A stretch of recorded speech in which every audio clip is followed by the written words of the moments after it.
Rumpelstilskin. Once upon a time, in a kingdom by the woods, lived a poor miller. He had a very beautiful daughter, of whom he was very proud.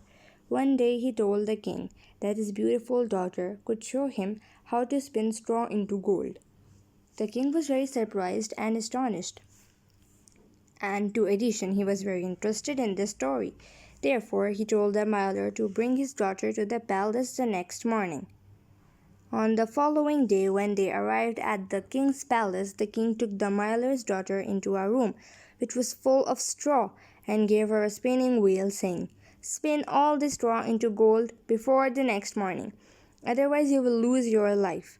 Then the king locked the room and left the poor daughter alone. But the poor miller's daughter did not know what to do nor how to spin straw into gold. So therefore she started crying. Suddenly, the door opened and a funny little man hobbled in and said, "Good evening, my little one. Why are you crying?" The girl told him of her plight. "What will you give me if I spin all this straw into gold for you?" the little man asked. She replied, "I will give you my necklace." When the little man heard this, he took the necklace and quick as lightning he began spinning the straw. He worked all day through and night. When the morning came, the straw was all spun into gold. After that,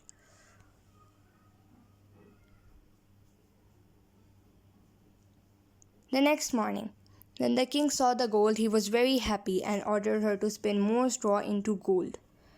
Once again, the funny little man appeared. She gave him a ring from her finger, and before morning, the little man had spun all the straw into gold. The king was very astonished and said, "How wonderful!" But the king wanted more gold and took her to a much larger room which was full of straw again and said her to, "If you spin all this straw into gold for me tonight, I will make you my wife." Again for the third time the little man appeared and again asked, "What will you give me if I spin all this straw into gold for you?" The poor girl fearfully answered, "I have nothing left to give you." Thereupon the funny little man said, "Very well. Promise me when you become a queen you will give me your first baby." The poor miller's daughter could do nothing else but agree, and once more the little man spun the straw into gold. The next morning the king came in and saw the gold shining in the morning sunlight. At last his dream came true. Besides, the girl looked more beautiful than the gold itself. He then ordered all his men and people to make a marriage feast. And so the beautiful miller's daughter became the queen of the big palace by the help of that little funny creature.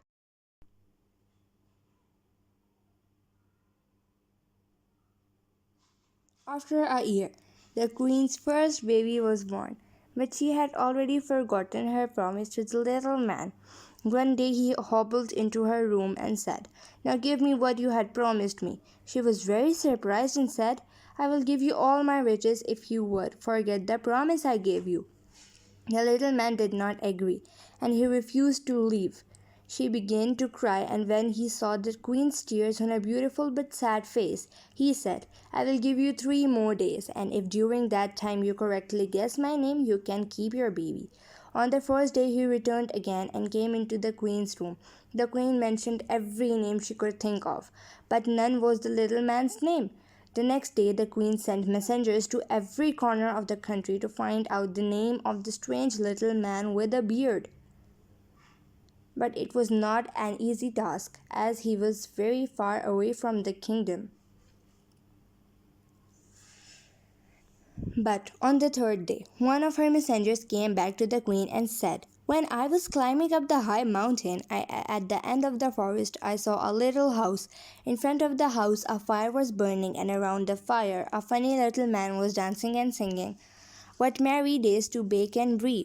Yet before 3 days are through, the queen's child I will take forever, for my name Rumpelstilskin she will never know." When the queen heard the name Rumpelstilskin, she jumped for joy. Very soon the little man came to her and said, "Now, madam, what is my name?" She asked, "Is it Beardy Bolt, Potato Nose, Booby Wooby Scooby, or it can be Rumpelstiltskin?" The little man cried aloud, Some witch told you, some witch told you, and began to scream in a rage. He tore his hair, he jumped up and down and stamped the floor. He stamped so hard that with a boom he flew through the floor. He was never seen again, near the queen nor the baby. The end.